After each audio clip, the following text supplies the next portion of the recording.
And of course, we are here for Facebook Live and YouTube Live, Home Show Radio. I'm Tom Tynan.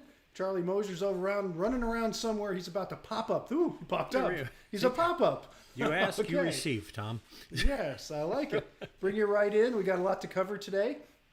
And I want to tell you, of course, the usual at the beginning, just to give a little promotion to what we do here at Home Show Radio and a lot of other things. I'm on the air on Sports Radio 610 in Houston, going on close to 30, the end of 34, going on for 35 years, starting next month, October.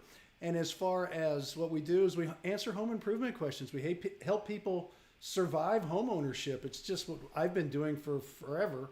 It seems like longest job I ever had.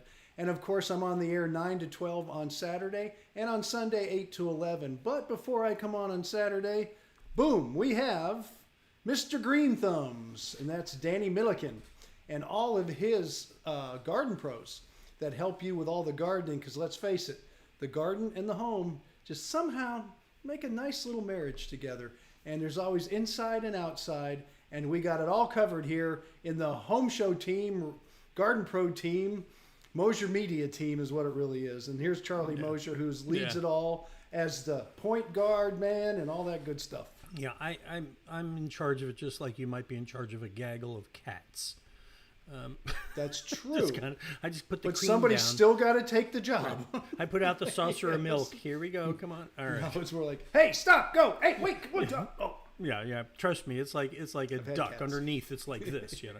Anyway, all right. But what we're doing here today, and we'd love to have you join us on the program. If you want to go ahead and put your questions down in the comment section, we'll take your question, and Tom will be able to answer you right now. We have some other questions that we have gleaned from our Ask Tom section at HomeShowRadio.com, and we'll answer those as well. And we will talk about some things that are in the news.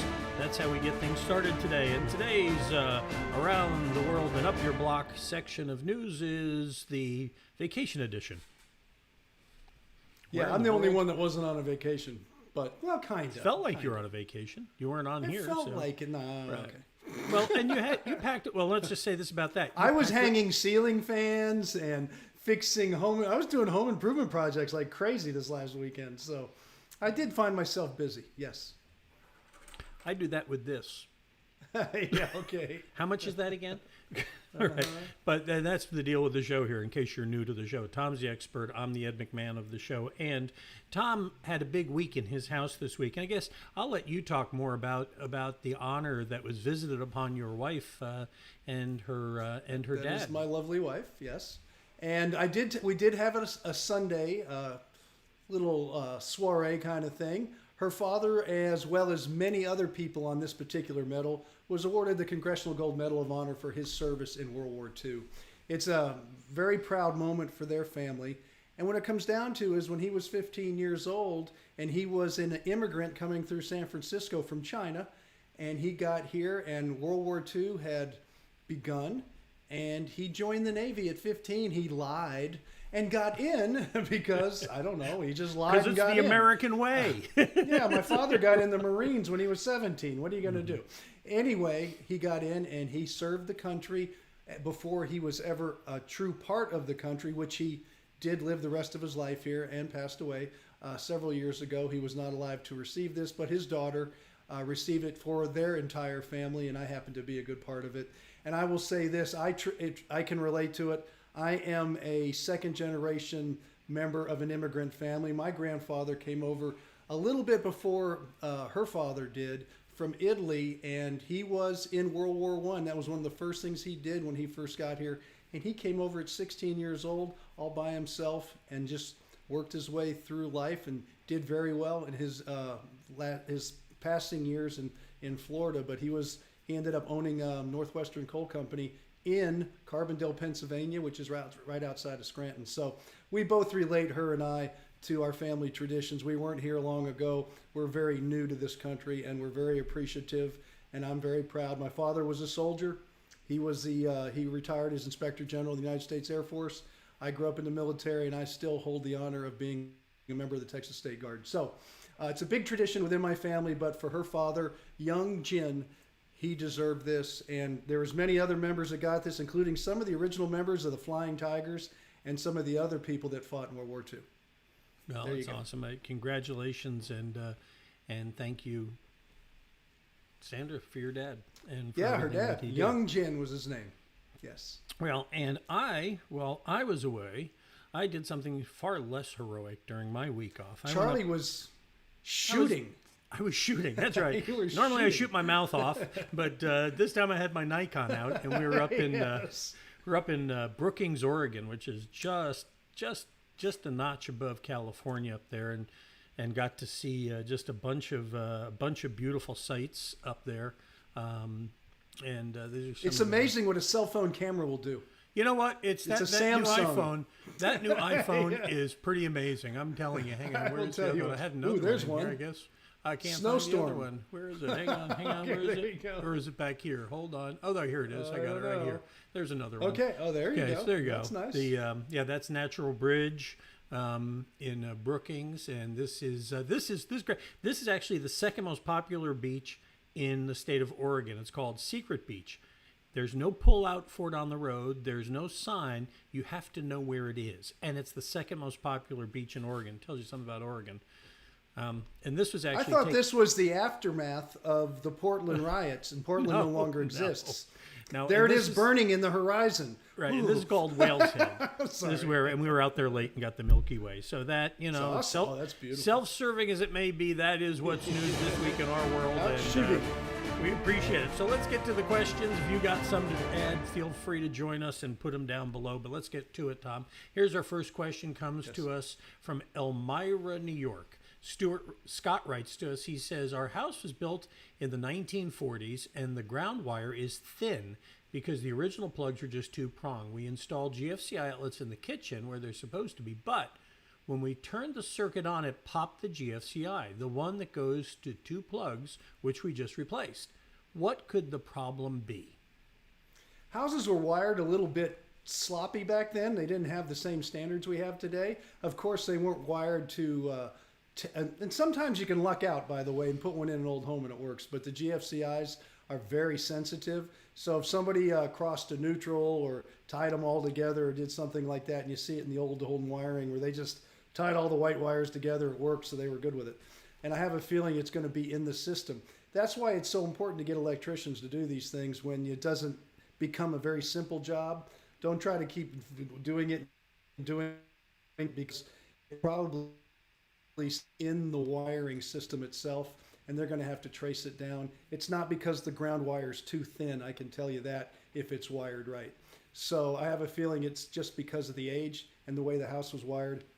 It was a different standard, and GFCIs are very sensitive to a point where it measures the electricity going in and then coming back because it's an alternating current. And if it's off just, I don't know, milli, whatever deal, it will just trip itself because it's being told that the other electricity is going somewhere else, and it just assumes it's going through somebody's body, yet it could be going somewhere else in the electrical system.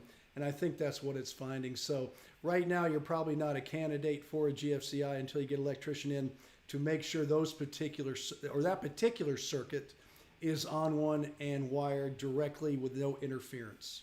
Okay, fair enough. Get another one for you here. This one comes to us from Sugarland. This is Gary. He says, I've been listening to you for over 20 years. Thank you, Gary. What material would you recommend for windows? I mean, besides glass, obviously enough. I think he's talking about the frames. Yes, glass is good for a window.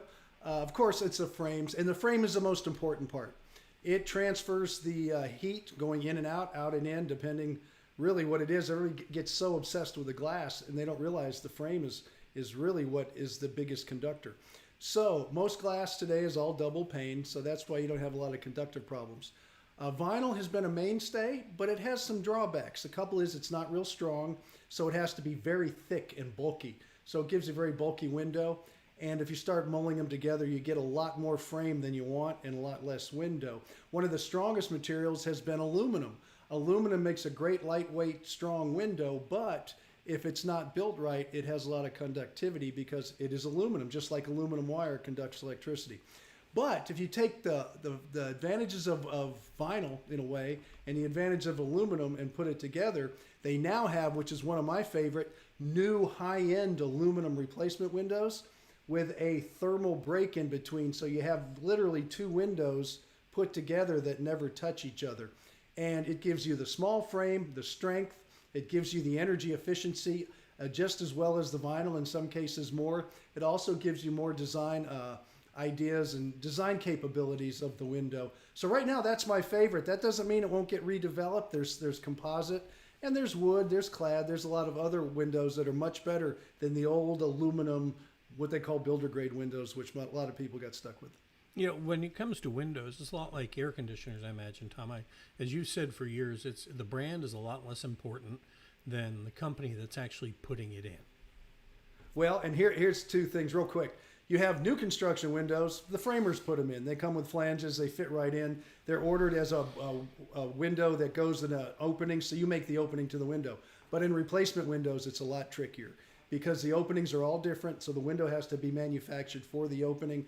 And that's when you get into someone with a lot of experience. You get a good warranty with it. We, of course, in Houston, if you're watching this and need a window replacement company in Houston, Gulf Coast Windows has all those different windows we talked about, as well as glass combinations like hurricane glass, but they also have the experience of doing the window replacement because it's a lot different between new construction and retrofitting replacement windows. And if you're in the Houston area, and you're looking for people you can trust for just about any job on your house, go over here to our website, to HomeShowRadio.com, and if you'll scroll down, you'll see that we have all our Home Show pros listed right here on the homepage, and you can find them there. And if you're not sure who, but you know what? We also have them organized by category, so that'll help you move along and get the job done around your house. Our third question today, Tom, comes from David, and he's in, I normally stick you with these on the Ask Tom videos, these impossible to pronounce names, but he's in Potawatomi Park, Indiana. There's a few takes on that I one. practiced that a few times before the show. Okay, yeah. He says, I bought a 1,210 square foot ranch house with no soffit vents. He says, I had ridge vents installed along with 18-inch blown-in insulation. I can remove the material on the soffits and put in directional channels, he says, over the insulation down to the soffit. My question is, should I put the styrofoam channels completely around the house? Should I replace all the solid soffit with a perforated material?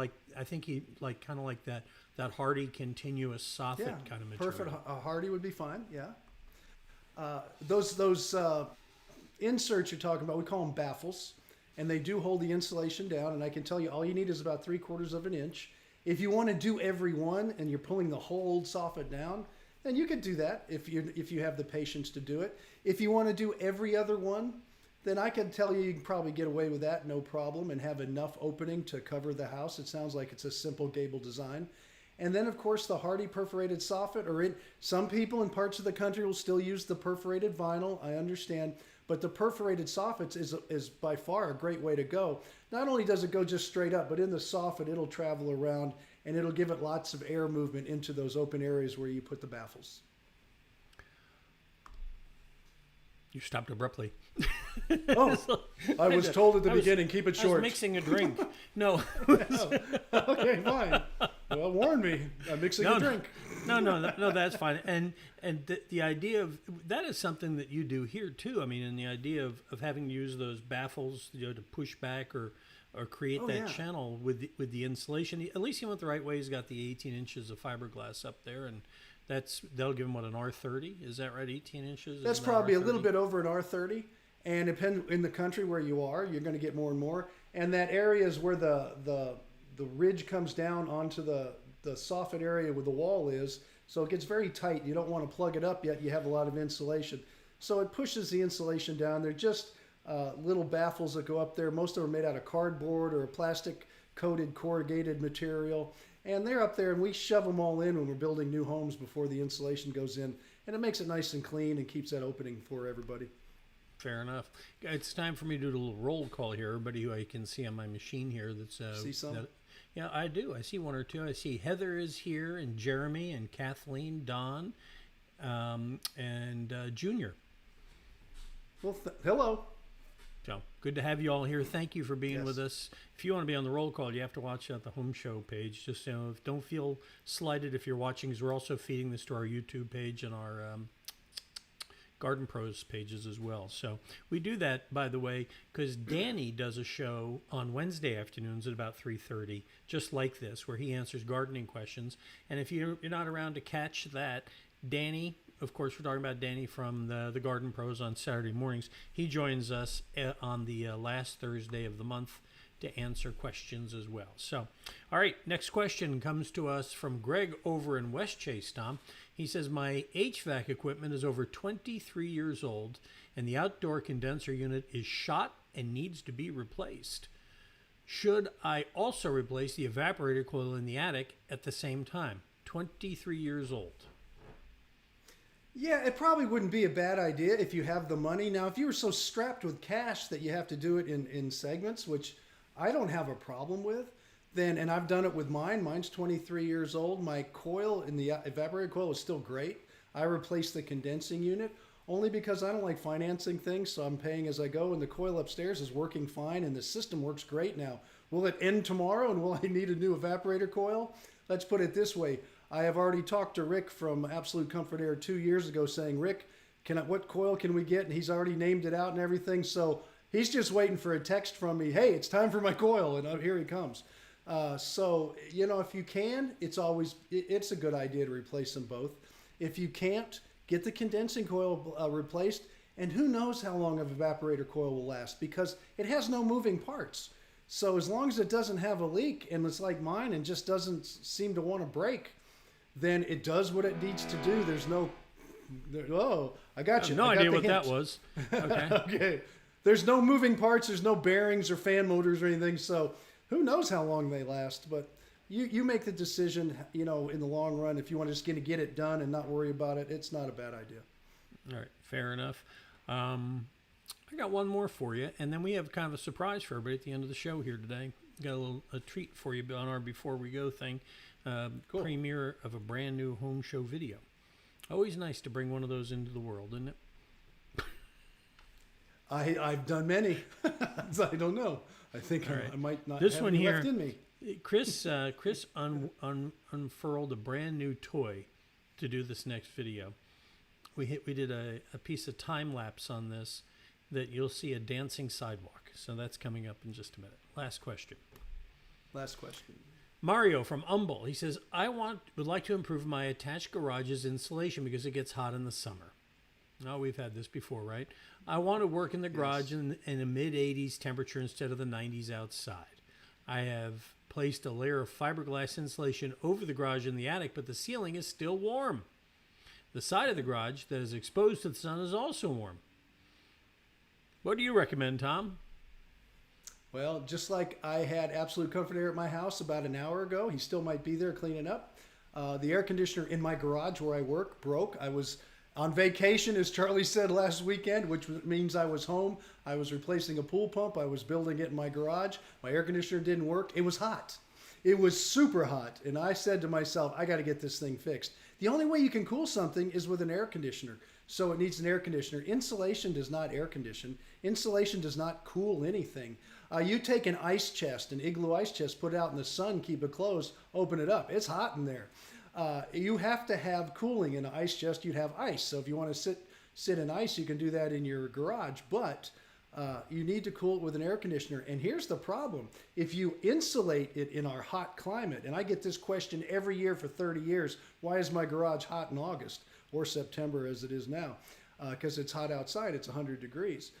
If you insulate it when the sun goes down, which is the heater, it stays hot even longer. So now you've got all that heat in the garage and you're holding it in. So you can probably stay even hotter all night long and it'll be hotter in the morning. So don't insulate. Even in my air-conditioned garage, as I use as a shop, not a house. I know it's not energy efficient. I only turn it on when I go in. But I have no insulation at all. I don't want any insulation. I do have a radiant barrier that was sprayed on. But the air conditioner, I turn it on, I work, I'm comfortable, I turn it off, I'm out. And that's how you have to approach something for you shop goers who want that man cave shop that's cool in the summer. Yeah, in fact, I need to call Rick because I keep putting it off, but I need to get him. I have his number right here. I can get him on the phone. I probably have it right here too, buddy. But yes. but I need to have him come because they're going to put one of those, the split the ductless systems. Yep. It used to be there's this box that hung on the wall, but now they make them where they go on the ceiling. They're flat and they hang on the ceiling, and they've got ones where it goes up above the ceiling, so there's just a vent now. There's lots of different styles of those. I guess the technology just keeps advancing, and we were smart enough. Vent-only ones are getting real popular because that's all you see is the vent and not the box. I'm getting calls on the show, and you guys can call me on the weekends when we're talking about this if you want to think about it and then percolate on it and talk this weekend. But there's a lot of options with those right now. You're right, Charlie. Nice and sleek and pretty looking. I'm going to get one of these little pancakey ones that goes up on the ceiling in the office here because this is like the warmest room in the building. So, and the boss deserves his own AC. Damn right. All right. Damn right. Hey, I'm good with it. All right. I deserve one in my garage. Here's the deal. We're on short final here to wrap this thing up. So let me tell you, if you have a question and you want to get to it to us, we'd love to hear from you. All you got to do is go to HomeShowRadio.com, click on that blue Ask Tom button right there. In there, it'll take you to this page here, and then you can either use the form or you can send us a video. Either way, but it'll take you a form like this, fill it out, send us the details, and then Tom can answer the questions. We answer them every day. If you're looking for a Home Show Pro you can trust, go over to our website as well and scroll down, and there they are. All our Home Show Pros are on display for you. And if you don't know who, but you know what? Guess what? You're in luck. We got that organized for you, too. I've only said that once or twice in the time we've been doing this. But that's what we do because we're here to help you. And, of course, Tom is here to help you all weekend, too. I am. Every Saturday, 9 to noon. And, of course, Sunday, 8 to 11 on Sports Radio 610. Or you can listen to me at HomeShowRadio.com. None of these things we talk about cost you a penny. It's all free to you, including radio, videos, on and on, all the referrals. You don't have to pay anything. Danny, of course, comes on 7 to 9 on Saturday morning before me. Does a great job, and it's the same thing, all free. Has a great website. He's got referrals for nurseries and things. So it's full service. We can help you in the Houston area, that's for sure. Before we go, we got one more thing for you. We have a brand new Home Show feature video we want to share with you about Concrete Raising Corporation and how they solved the teacup problem. If you got what Tom likes to say, cattywampus sidewalks. Cattywampus sidewalks in the Gulf Coast area, it's something we're all used to. Oak tree will take out about up to 300 gallons of water a day. You combine that with expansive soils and you get settlement like we had here. Concrete can be lifted with polyurethane foam or a process that uses cementitious slurry called mudjacking. We're going to be pumping in cementitious slurry, topsoil, sand, and Portland cement that we screen and process in our yard. We'll explain later why the slurry mix is the right choice for this sidewalk job. First, here's how it all comes together. Portland cement in this hopper falls down onto the dirt mixture, comes down the belt as it conveys out into the bottom of the auger here. This bar here is where the water is injected into the auger. It mixes in the auger, out the end of the auger, so you got a consistent mix. The result? We mix it to the consistency of about a thick pancake batter. The crew has about 30 minutes to pump the slurry before it hardens. What looks like muddy cement is a precise mixture. You have different things going on different jobs, so we can adjust the mix accordingly. Sometimes we want a high PSI, sometimes we want a lower PSI. Each one of these sidewalk sections weighs about 1,000 pounds. The finesse it takes to get each one back in place makes polyurethane foam the wrong choice for this job. With foam, when you inject it, it's set. It's better to do a small piece of concrete in slurry because you have more control of it, you can move it better. I don't know what you call the opposite of cattywampus, but I know what it looks like. It looks like this. Knowing how to raise concrete and which method is best for each job is what makes Concrete Raising Corporation a certified Home Show Pro. For HomeShowRadio.com, I'm Tom Tynan. It's true, every word of it. That is. I like Tom that. Tynan. That was cool. Yeah, I like the way that thing kind of moved around. That was pretty cool. Yeah, huh? I liked it. It was very good. Yeah. All right. There's lots more videos just like that at HomeShowRadio.com. And, of course, on our YouTube channel. We put up on our Facebook page, too. You can find us all over the place. One more thing before we go. I hope you will take time this Saturday to pause and remember 20 years ago. And keep all those first responders and those we lost in your thoughts and prayers this weekend, as well as our great land. Tom, we'll see you on the radio on Saturday. You will. Thanks. Got a question? Ask Tom on Home Show Radio. Home Show Radio. Free advice from a pro who